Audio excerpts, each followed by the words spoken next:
The fighting is over for now, but for many of Gaza's children, the war is still raging.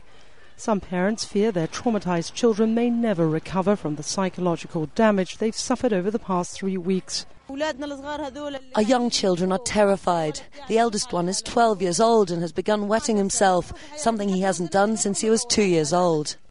Mother of 8, Sophia Sultan's home was destroyed in the Israeli bombardment. The family are among tens of thousands of Palestinians who are taking refuge in UN-run schools while the international community deliberates over who will rebuild the shattered Hamas-run enclave. The conflict obliterated the last remaining vestiges of normal life in Gaza, where entire neighbourhoods have been reduced to rubble, playgrounds destroyed and schools closed. 10-year-old Shireen and her 5-year-old sister Nivin returned to Jabalia to see what they could salvage in the ruins of their home. They destroyed everything in the house. There's nothing left.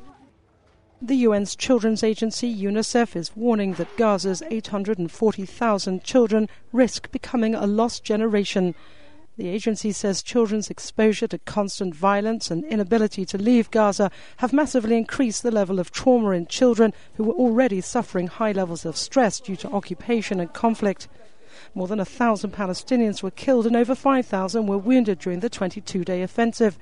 About a third of all casualties were children, prompting calls among rights groups and senior UN officials for Israel to face an international war crimes investigation.